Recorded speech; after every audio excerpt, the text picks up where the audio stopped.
Bienvenidos a un nuevo programa de personajes de la Venezuela virtual. Esta vez estoy con Bernardo Nieves, quien se encuentra en Barquisimeto. ¿Cómo estás, Bernardo? Mira, Jorge, muy bien, gracias a Dios. Por acá estamos eh, trabajando, creando, haciendo. Bueno, combinado con una de tus pinturas atrás, por lo visto, ¿no? Sí, sí, estoy en mi casa, en la sala de mi casa, donde tengo esta pieza, que es una pieza muy emblemáticamente histórica de mi vida. O sea, es autobiográfica, entonces. Sí, sí, básicamente, oye, qué interesante. Cada pieza que hago, trato de que lleve un esquema biográfico, histórico. Es un relato, siempre hay un relato en cada obra. Mira, bueno, estás en Barquisimeto, has vivido toda la vida en Barquisimeto. ¿Cómo ha sido tu vida o has estado en otros sitios en Venezuela, en el exterior? ¿Cuál es tu... Bueno, eh, he salido con mucha regularidad justamente por cuestiones del arte, pero básicamente mi centro no es ni siquiera Barquisimeto, Barquisimeto. Yo estoy a 12 kilómetros más o menos del centro de Barquisimeto, en una población, un pequeño pobladito que se llama Los Rastrojos de Caudares. Vivimos en una casa tipo granja, donde, bueno, mira, tengo libertad de tener un estudio de pintura, un estudio de herrería, un estudio de carpintería, todo lo que lleva, todos los elementos que utilizo para hacer desde ensamblaje, esculturas y pintura. O sea, que te has quedado en tu tierra un poquito más allá o naciste en Cabudare.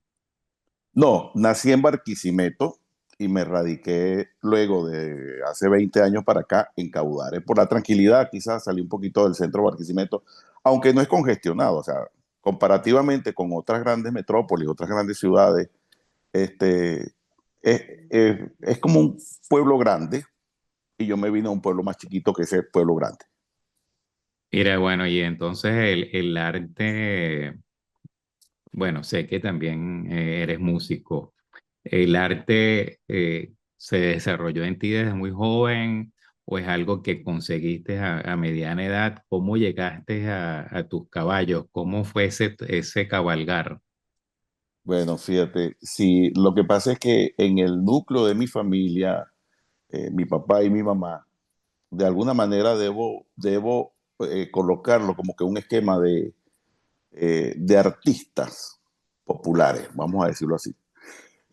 Mi papá es luthier, aparte de ser luthier es ebanista, es carpintero, mucho trabajo con las manos, mucho trabajo manual. Este, ya mi papá tiene 88 años y viene trabajando desde muy joven, cuando no había tanto recurso tecnológico y se tiene que hacer de la manufactura como elemento principal. De ahí viene ese trabajo de manual y ese tipo de cosas. Tallar madera, por ejemplo. Cuando tú haces un tallado de madera, ya estás irrumpiendo en un espacio artístico pleno. Y así como tal, pues, desde diseñar un mueble, una silla, hasta hacer un trabajo de envergadura en madera, ¿ok? Con todos los tratamientos que me han servido de ese aprendizaje con mi papá, me han servido para el planteamiento en las telas y en los acabados que le doy a las esculturas y ese tipo de cosas. Ese es con mi papá. Con mi mamá viene la parte de ese campechano bonito, la comida. Yo soy cocinero graduado, eh, y viene de ella, esa parte viene de ella. Aparte de que también le gustaba la música, ella murió hace 3 años ya, que para descanse, le gustaba, ella ejecutaba, tocaba más o menos como decimos nosotros, no académicamente, pero sí folclóricamente un instrumento español, adaptado a Venezuela, que es el cuatro, que tú lo conoces. ¿Okay? Entonces, Ve- de allí nace, de allí viene, y por ahí vengo y yo tengo dibujos desde el año 1974, por ejemplo, ¿okay? Con 13 años, con 14, yo tengo dibujos de esa época. En el liceo, en el colegio, en la escuela, siempre dibujaba, y yo era, ahora que tomando en cuenta eso, las carteleras, yo me encargaba de hacer las carteleras, de ilustrarle y ese tipo de cosas. O sea, que el tema de la plástica viene desde mucho tiempo.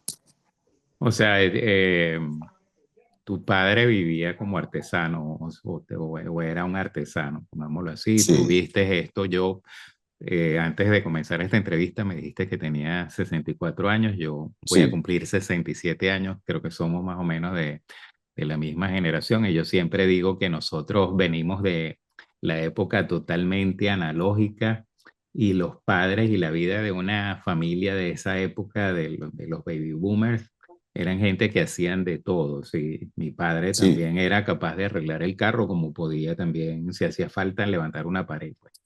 Y entonces, bueno, ese es nuestro punto de partida, pero uno, en el caso de los artistas, creo que hay algún momento que hace tic en el cual tú dices, sí, esto es arte, porque eh, puede ser una manualidad, puede ser una cuestión, contribuir con algo para la decoración, pero hay que llegar a creer también que eso es una forma de expresión. O sea, ¿tú te recuerdas algo, que alguna conversación, alguna cosa que haya dicho, bueno, a partir de aquí ya tengo otra forma de verlo?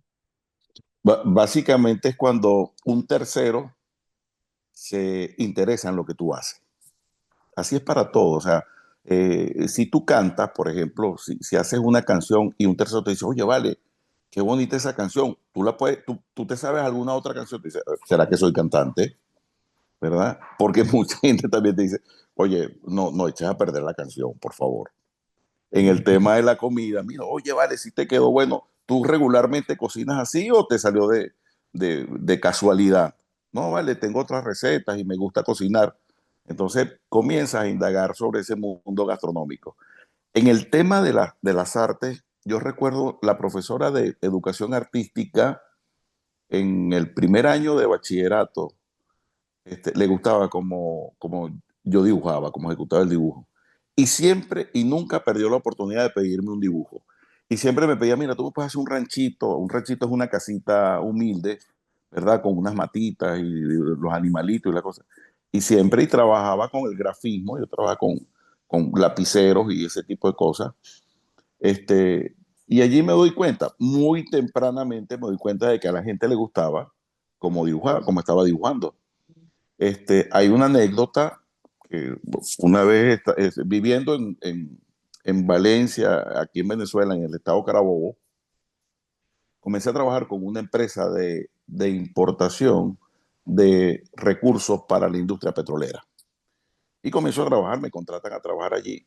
Y me daba cuenta que cuando yo llegaba a los jefes de compra, no había un elemento que identificara que yo llegué, o sea, yo lo veía desde ese punto. O sea, oye, si yo le pongo a esta gente aquí un cuadro mío, un dibujo, y le pongo Bernardo Nieves, teléfono tal, recuerda que yo vendo equipos de medición.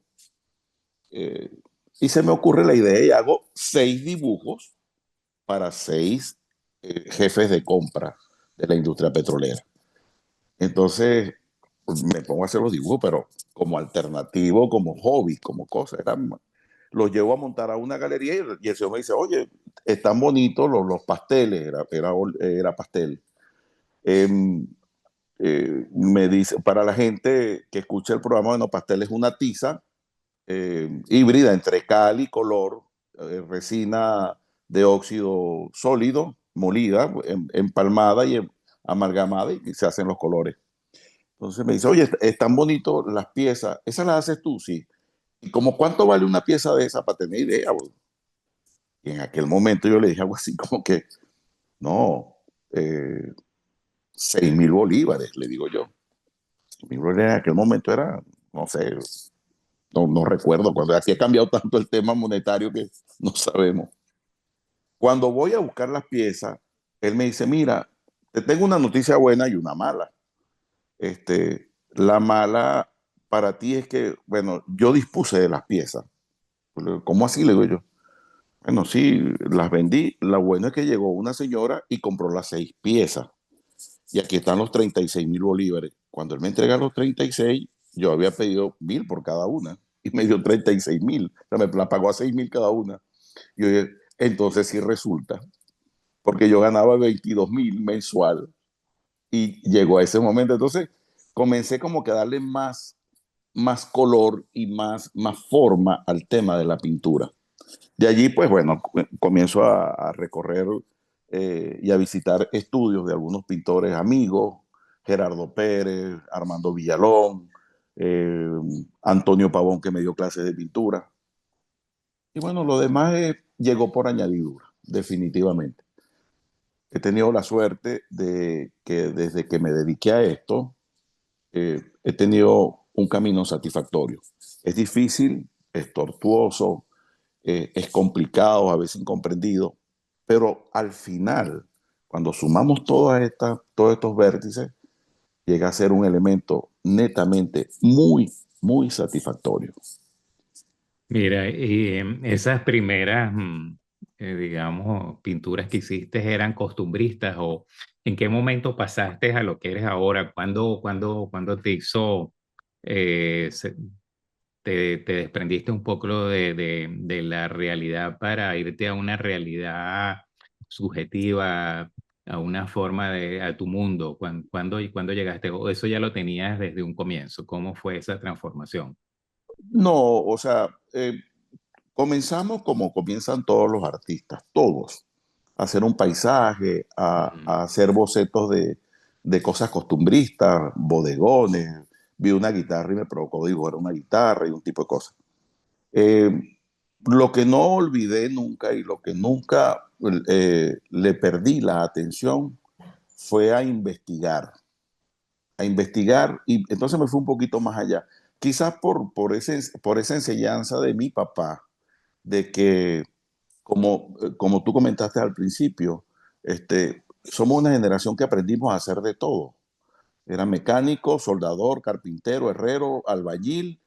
Recuerdo varias veces pintando el carro con pistola y haciendo el trabajo de masilleo y todo ese tipo de cosas.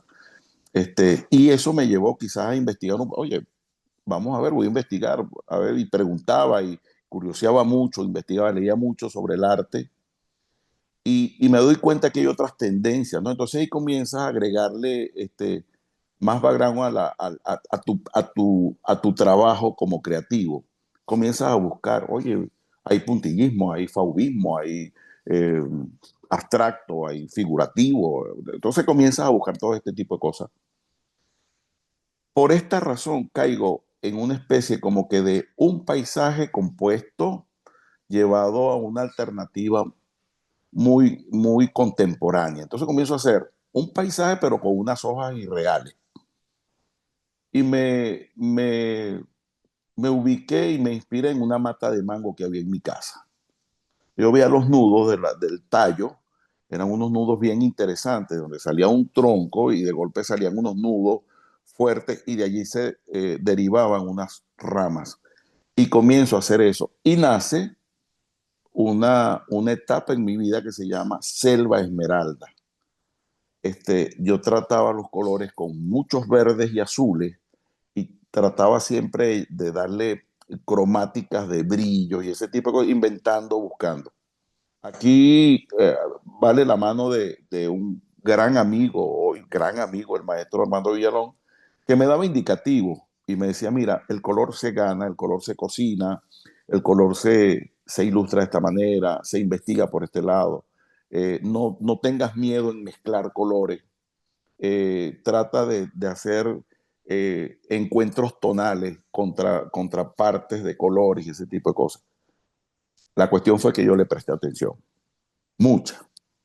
Y comencé a hacer estas hojas grandes, unas hojas irreales, pero a la gente le gustaba. Un día en una galería me dice un señor Héctor Higuini, que en paz descanse, murió el año pasado, lamentablemente. Me dice, Bernardo, a mí me fascina la cromática que tú tienes, el manejo del color, la cocina de color. Tienes un color muy impresionista, pero al mismo tiempo lo llevas hacia un sendero expresionista, porque las hojas no existen, pero son agradables y no se nos hacen mezquinas al conocimiento. Oye, qué bueno sería que tú intentaras colocar alguna figura que la gente identifique para que empalme el tema de las hojas. Y yo le digo, ¿cómo será eso? Bueno, mira, puede ser de repente algún elemento figurativo, un animal, una cosa. Resulta pues que comienzo a hacer peces, aves, gatos, perros, eh, una cantidad de animalitos y de cosas y figurativos de seres humanos morfológicamente. Y resulta que nadie, en el buen sentido de la expresión, se identifica con un pez. A menos que seas Piscis, no sé, diría yo. A mí, yo soy del signo Piscis y me identifico, pero nadie se identifica con un pez. Este, a la gente le gusta como el concepto de que el perro es el mejor amigo del hombre. Oye, sí, bonito, yo tengo un perrito, yo tengo esto, este tipo de cosas. Pero cuando llego por casualidad al tema del caballo, que además no me es ajeno, porque me crié en una comarca, por decirlo de alguna manera, donde el caballo es elemento principal. Y hoy día sigo muy ligado al tema del caballo. No solamente la pintura, sino de deportes, de competencias de caballo que asisto bastante, que las veo, las asisto, las disfruto. Entonces, veo que hay una reacción con el caballo. Y aquí viene aquello, entonces, siguiendo con la investigación, de que el caballo es uno de los íconos más tocados a través de la historia del arte. Todos los artistas, grandes artistas, han tocado el tema del caballo, desde las cuevas de Altamira, como siempre lo comento, hasta nuestros días. Ahora, ¿qué tenía yo que hacer? Buscar que este caballo fuese muy personal. A la gente le gustó, la gente se identifica con la gallardía, con la honestidad, con la altivez, con la belleza del caballo. Y de ahí en adelante todo fue como que conjetura, todo fue como que irlo llevando, irlo evolucionando a mi forma. Ese caballo que hoy se conoce, voluminoso, con las patas muy finas, ¿verdad? La cabeza del caballo, nosotros le llamamos cara, es como un híbrido entre un dibujo fino y un caballo árabe. Y el cuerpo, un anglosajón, un caballo anglo-árabe, una cosa así, porque es grueso, es grande. Y nace el caballo. Y de ahí se ha ido evolucionando, ha ido en mi trabajo y no ha parado de variar, de cambiar. Siempre hay algo con la esencia del primer caballo que hice. Espectacular. Mira, bueno, tienes, además de todo lo que ya sabemos que cocinas y que, bueno, pintas y te has evolucionado en la pintura, tienes también buena narrativa, tienes la voz extraordinaria. ¿Has trabajado en cuestiones de radio o has usado la voz para algo? Mira, yo soy locutor. O sea, lo hice porque por el tema de la música, a veces me tocaba animar, ¿no? El grupo y de alguna manera, pues, siempre, bueno, falta el animador, ¿no? Dame, y uno anima el espectáculo. Hay un muchacho, Alfredo Valero, me dice, oye, ¿por qué no trabajas en la radio? Pero quedó en proyecto. Sí, vale, cómo no. Hago mi curso por la Universidad Central de Venezuela y me gano mi título de locutor. Pero nunca lo he practicado así, pues profesionalmente, Bueno, definitivamente. pero podría, porque tú tienes una voz así de locutor realmente. Mira, y bueno, tienes ¿cómo es la parte de la música? La parte de la música, bueno, te comenté que viene de parte de mi papá, mi abuelo, mi papá, mis tíos, no son ajenos a la música. De hecho, hay una anécdota muy bonita en que yo le digo a mi papá, pues, estando pequeño, papá, o sea, ¿de dónde viene? O sea, ¿por qué eres músico? Bueno, este es otro elemento muy importante. Nosotros los de esta generación no le decíamos por qué tú eres, sino por qué usted. Papá, porque usted es músico. Entonces me decía, mira, yo le voy a agradecer una cosa, olvídese de eso. Nunca vaya a ser músico, porque los músicos lo que son unos bohemios y unos borrachos. Entonces, mi abuelo, Domingo, tuvo la particularidad de hacerle un instrumento musical a un guitarrista virtuosísimo de aquí de Venezuela, de Carora, de la Candelaria, que es Alirio Díaz, conocido a rasgo mundial. Bueno, de allí viene como que esa estampita que uno guarda, de decir, es muy virtual porque no hay indicativo, no hay indicio, no hay elementos probatorios, pero con saberlo no se hace daño a nadie. Entonces mi papá me dice, sí, no, mi papá, que es tu abuelo, le hizo una guitarra para los inicios a Lirio Díaz. Estando en Correa, y mi abuelo sí, pues, fabricó violines, mandolines, cuatro guitarras, y yo recuerdo visitar con mucho cariño ese taller, ese atelier, en este caso, de mi abuelo. Y allí vi los trabajos de mi papá y vi los trabajos de él. Mi tío Salvador fue fundador de la orquesta municipal. Él sí fue músico académico. Con él yo recibí, teniendo como 15, 16 años, clases de trombón con teoría, solfeo, o sea, algo bien organizado, bien académico. Eh, Eso me vale para ingresar a algunos grupos musicales. Yo recuerdo cuando yo tenía cabello, este, fui, fui integrante de un grupo de rock que se llamaba La Piedra Sin Destino, Bueno, ahora puedes ser un miembro de los guacos. una cosa así. Entonces, bueno, participé en rock, en música folclórica tradicional, en música popular. De hecho, ahorita tenemos un grupo que creo que sí, ya se están manejando una serie de presentaciones en Valencia, España, con la orquesta de cámara de allá. Ya estamos enviando todas las partituras, todo ese tipo de cosas.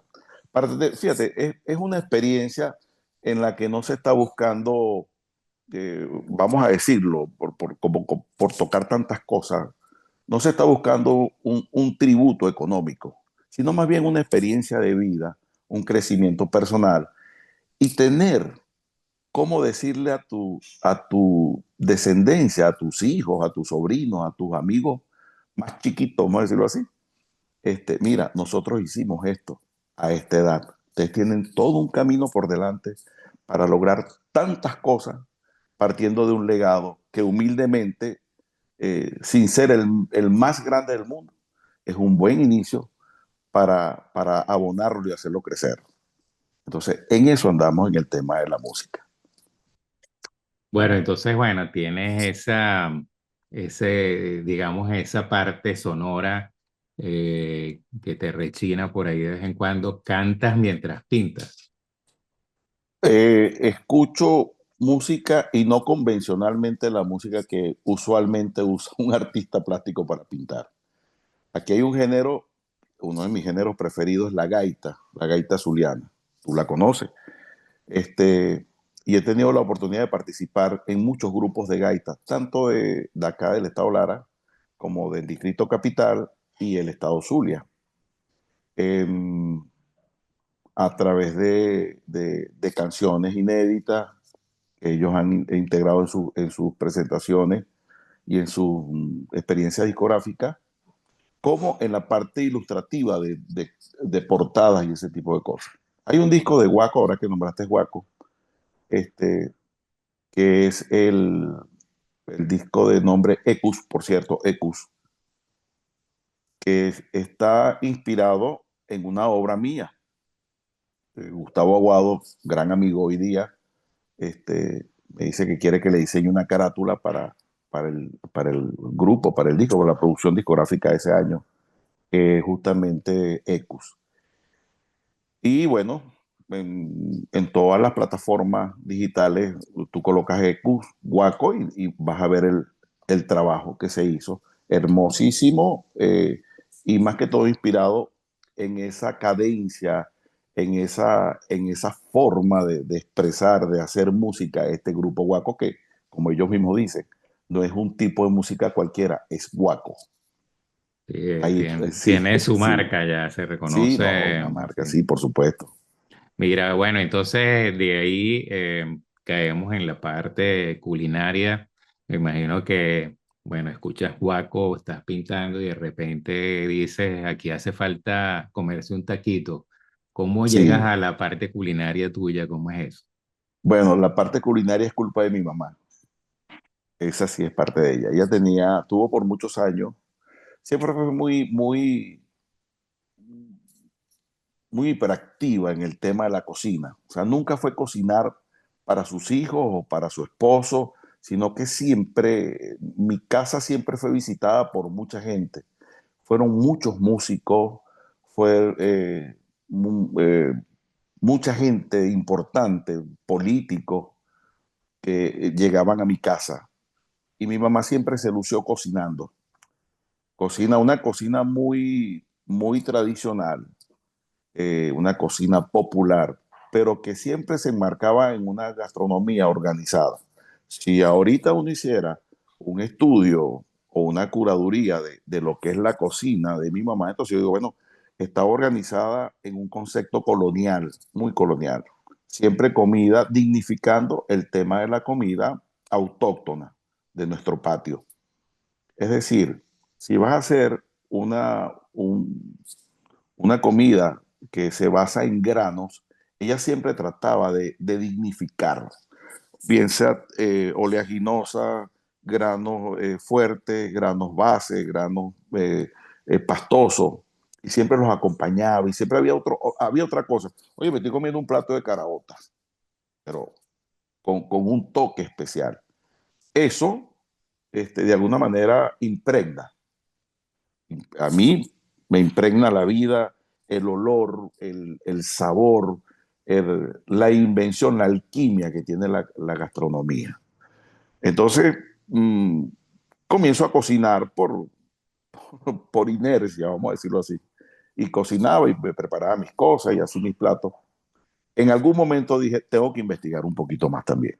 Y tengo que buscarle la forma y tengo que buscar el génesis de esto que yo estoy haciendo y tratar de darle un final feliz al tema de la gastronomía personal. Comienzo a hacer un curso de cocina normal, de estos por hora y eh, sigo con más seriedad, entro a una academia de cocina reconocida incluso aquí en Venezuela por el Ministerio de Educación y me entero en esto de que una cosa es ser chef y otra cosa es ser cocinero, aunque significa lo mismo. El tema de ser chef, cocinero es cocinar. Tú cocinas, de hecho, tú te gradúas básicamente de cocinero y sabes manejar la cocina y sabes resolver y sabes resolver un plato aquí. Pero cuando eres chef, tienes entonces que manejar una cantidad de elementos como manejo de personal, manejo de economía del hogar, manejo de economía de la cocina, preparación, química, alimentos, calidad de alimentos, costos, todo ese tipo de cosas. Y me apasionó, me enganchó en un momento. Y comencé a hacerlo. Y hice una licenciatura en cocina. Lo hago para mis amigos. He sido asesor de un restaurante también, de un par de restaurantes. Hago eventos. Como te dije, tenemos una casa que es como una pequeña granja. Entonces dispuse un espacio para hacer eventos privados, muy privados, no más de 30 personas, no más de 20 personas, que quieran cocinar a un sentido, y fíjate esto, como un esquema de una cita a ciegas. Ajá. ¿Cómo es una cita ciega? Mira, ¿cómo es una cita ciega? Vamos allá y voy a conocer a alguien. No. Dime qué no te gusta comer, qué, qué comida o qué especia te puede causar una reacción no favorable o qué te gustaría experimentar comer. Confía en mí y yo te voy a guardar un esquema gastronómico basado en estos tres puntos. Es decir, si tú me dices, Bernardo, yo voy a tu casa a comer, voy con mi esposa, vamos 5 personas, vamos 6. Mira, que no puede, no, fulano no puede comer mariscos porque reaccionan, son alérgicos, el otro no puede comer picante, o aquel come mucho picante y este come mucho pescado. Ok, y yo organizo un plato que muchas veces ni yo mismo sé al final cómo, cómo, cómo lo voy a presentar, pero tengo la certeza de que va a ser sabroso. Entonces es una experiencia y es una cita ciega. Tú vienes a comer algo que yo te estoy guardando que tú no sabes qué es. ¿Ves? Cuando lo tradicional es que tú vas a un restaurante, mira, yo quiero una carne término medio y con vegetales y un puré de papa y quiero de repente colocarle alguna garnitura de esta forma y, bueno, ¿ves? Entonces yo la preparo y la gente no sabe eso. Mira, ¿qué es esto? Esa es una sopa azteca, por ejemplo, a base de pimentón ahumado y tomate ahumado, picante, con queso de cabra gratinado y tortillas de maíz morado rígida. Salimos de eso. ¿Y esto qué es? Bueno, mira, esto puede ser un centro de lomito en una salsa o en una pasta de mango este, con un arroz salteado. Y de postre que tenemos, bueno, tienes un dulce de leche con queso de cabra. Entonces la gente dice, wow, no, no, o sea, lo primero es que se llevan la sorpresa, ¿verdad? Y hasta ahora, a Dios gracias, bueno, a la gente le ha gustado el concepto. Pero muy, muy particular, es muy, muy, vamos a decir que es muy artesanal, es muy mío, es para, no hay avisos, no estoy publicando, ve a comer a la casa, se llama Casa Bernardo, ve a comer a Casa Bernardo, no, absolutamente.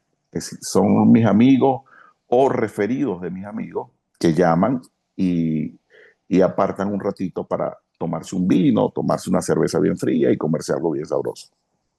Buenísimo eso, mira, bueno, también sé que nos brincamos eso, pasamos ya a la comida, pero también sé que has hecho esculturas que se desprenden de la temática también, ¿no? De tu obra pictórica.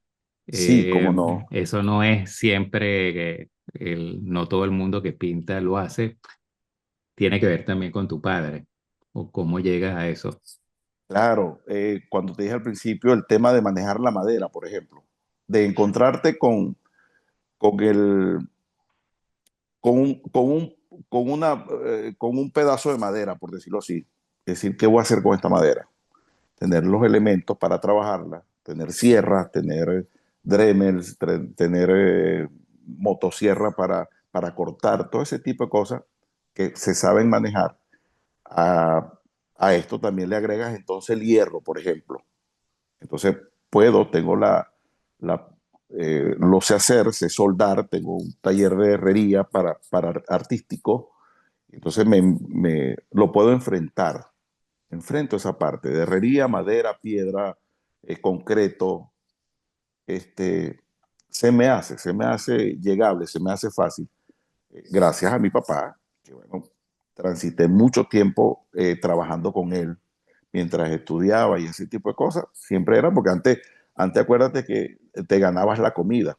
Ahorita se la damos a los muchachos. Ahí tiene su comida. Es, es más, es un derecho incluso es penado si no se lo da. En cambio, nosotros nos ganamos la comida. Y por eso mi papá pues siempre me sacaba y lo ayudaba a trabajar y ese tipo de cosas. Eso se llama ensamblaje. Ese tipo de escultura son ensamblajes.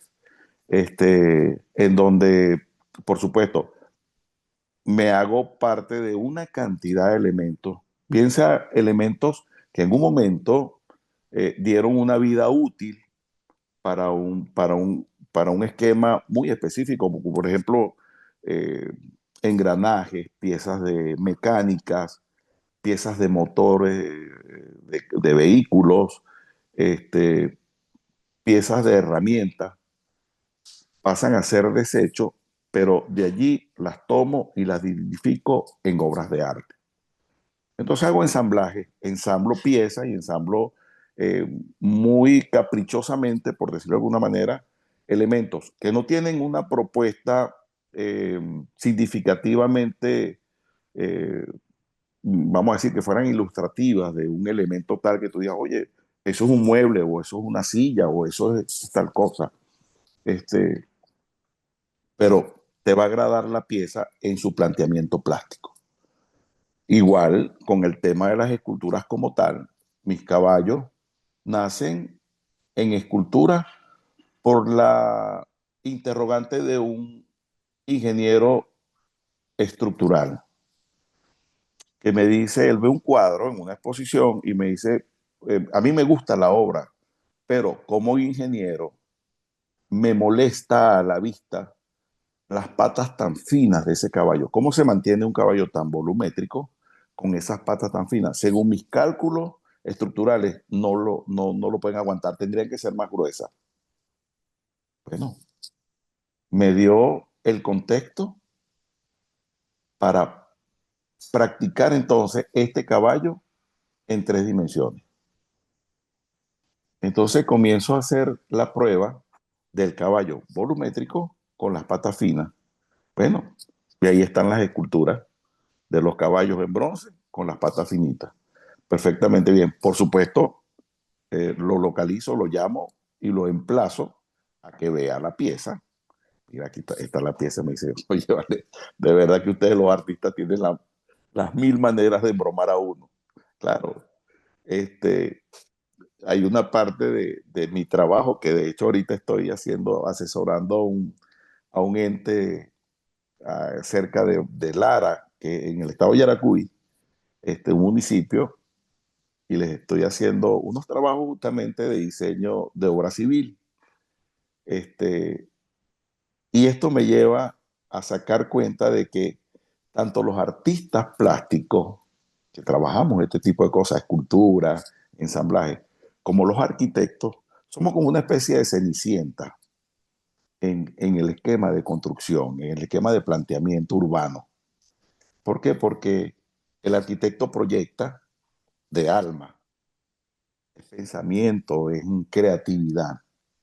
Y el ingeniero civil, y el ingeniero calculista, y el ingeniero estructural se encargan de ver cómo se va a representar eso que uno plantea, ¿verdad? Para poderlo hacer, llevarlo a, a la práctica como es, a la praxis, o sea, colocarlo. Sí, mira, hiciste un edificio o hiciste un banco que se sostiene en un vértice pequeñito y toda la estructura lo agarra. Ellos se encargan. Entonces, en ese momento comprendí todo este esquema, desde el planteamiento inicial, desde la crítica inicial del ingeniero hasta el planteamiento final artístico, ya consolidado el caballo con sus patas finas.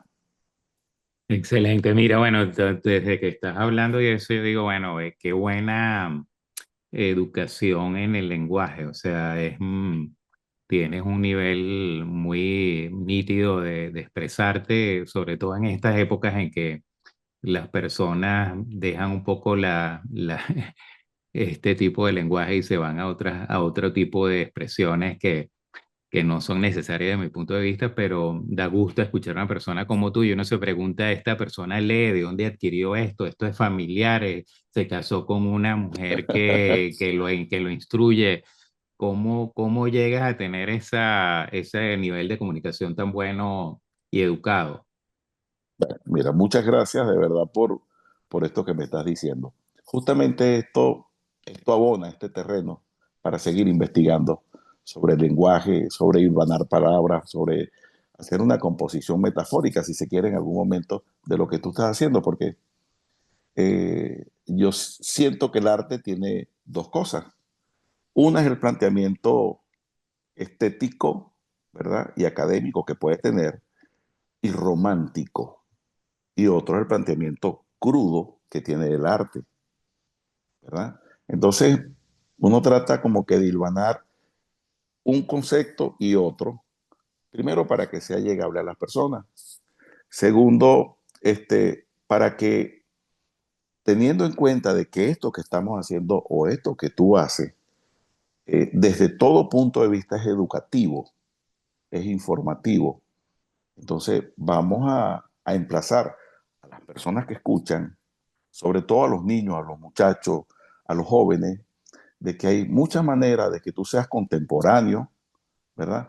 Con ese aspecto que queda de esa época que nosotros vivimos, que éramos tan ceñidos en expresarnos, en buscar. Hay mucha gente que se funde en un libro, por ejemplo, pero que no le da el concepto que tiene el libro. Lo entienden, te comentan, te expresan, editan, relatan y hasta critican, sin la esencia que ese libro literalmente trae para la persona. En algún momento, por ejemplo, con el tema de la composición, tenemos que hacernos valer de muchas palabras con sus buenos sinónimos para componer en la parte metafórica, para expresar. Eh, Incluso en la parte ortográfica, uno tiene que buscar siempre la mejor manera. Incluso entra, aquí cabe aquel eterno cuento de un alcalde que le dice a su secretaria, dice, mira, organízame, pon ahí un memorándum y organízame una reunión para el viernes. Entonces ella le dice, disculpe, señor alcalde, ¿viernes B alta o B pequeña? Ponla para el lunes, le dice el señor. Bueno, entonces todo esto es muy importante y lo hemos perdido. Yo ahorita estoy haciendo, vale la pena este, acuñarlo en este momento, estoy haciendo un libro que es la forma lúdica de ver el caballo, o mi forma lúdica de ver el caballo. Es donde yo estoy tocando un caballo desde un punto de vista de alma, de una visual, de una perspectiva muy, muy personal, muy particular. Aquí no vamos a hablar morfológicamente de un caballo, estéticamente de un caballo, eh, quizá farmacológicamente de un caballo, sino cuál es la reacción que genera el ecus, el noble ecus a las personas. Entonces lo voy comparando y lo voy como que alternando y combinando con fragmentos. Un caballo rápido, por ejemplo, entonces lo identifico como una ráfaga de viento. Y depende de la característica del caballo, sabes si es una tormenta o si es simplemente una suave brisa que pasa. Así lo vas llevando. Y así voy haciendo este libro. Hasta ahora llevo como 60 ilustraciones. Entiendo y creo que ese libro va a llevar más de 100 ilustraciones de caballos. Allí hablo desde Homero, la Ilíada, desde eh, Marco Polo, desde eh, Simón Bolívar, eh, eh, Don Quijote, o sea, todo quien tuvo algo que ver con un caballo.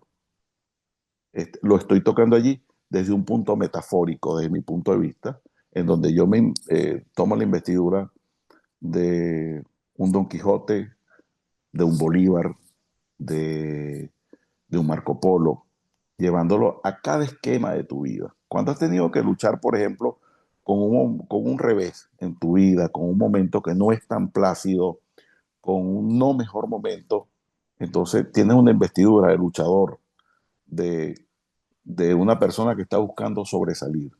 Cuando logras que las personas se encuentren o que la literatura te lleve a un espacio bonito, entonces eres concertador de esa literatura.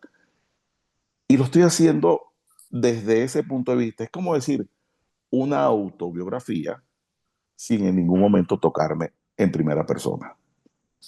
Una Perfecto. cosa así, sí. Mira, Bernardo, bueno, cuando llegamos siempre al final de este programa, yo le pregunto a las personas cuál es su concepto de la felicidad y que nos dejen un eslogan, algo que le permita o lo que tú usas, por ejemplo, para esos días difíciles en que uno tiene que decirse algo para empujarse. ¿Qué nos dejas? ¿Qué nos dices? Mira, cuando tienes un día difícil, piensa en lo peor que te puede pasar.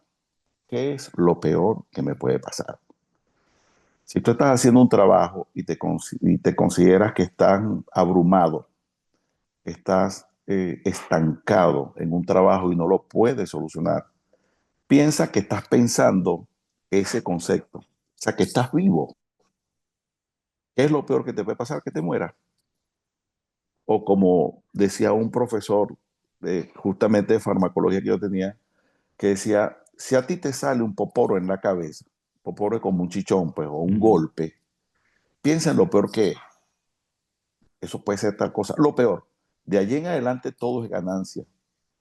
Entonces, vamos a continuar esta vida, una vida que Dios nos dio, una vida que vivimos, una vida que tenemos la autonomía y la capacidad de convertirla en lo que queremos hacerla. Hoy, bien sea para bien y bien sea para mal. Vamos a convertirla para bien.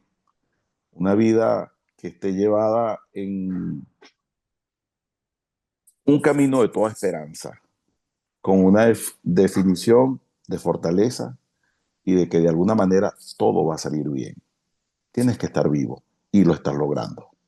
Mire, ¿y qué es la felicidad para ti? Eres obviamente feliz, por lo menos en este momento, como hablas, pareciera que fuera feliz. ¿Qué es la felicidad? No es que la felicidad de estar vivo y soy feliz porque estoy vivo. ¿Cuánta gente quisiera o que tienen algún pesar de salud o algún pesar grave y quieren la vida? O sea, necesito el tiempo. Hay un tema que le hice a un amigo que leo por Facebook, me meto, eran las 2 de la mañana y estaba viendo, y él dice, Dios, dame entendimiento para saber llevar esto que me tocó en la vida. Dame un poco más de vida para poder realizar mis esquemas, mis proyectos. Te pido que por favor me ayude. Entonces, de allí, leyendo eso, hice una composición donde digo, ¿no? Él vive en cada espacio de mi vida. Él en su alma lleva salvación. Él alimenta mi alma con su vibra. Es esperanza, gloria y sanación. Es el fragmento inicial de una estrofa para una canción, donde tú le pides a Dios que te dé tiempo para cumplir las cosas. Y si tú tienes ese tiempo, es lo más valioso que tienes, el tiempo, con salud, para lograr todo lo que te pueda brindar felicidad. Todo. Buenísimo. Mira, Bernardo, bueno, te mando un abrazo a la distancia desde Viena. Un placer escucharte. Espero que las personas que escuchen este programa pues se interesen en tu obra, si ya no lo han hecho, que bueno, yo creo que vale la pena darse un gusto, a lo mejor pensar en lo multifacético y decir cuántos gustos me puedo dar con Bernardo, Seguro, cuáles se lograrán. Este, lo mejor para tu vida, a la orden por acá en estas latitudes. seguro, seguro. Igual, un abrazo Un fuerte. abrazo para ti. Gracias, gracias. Chao.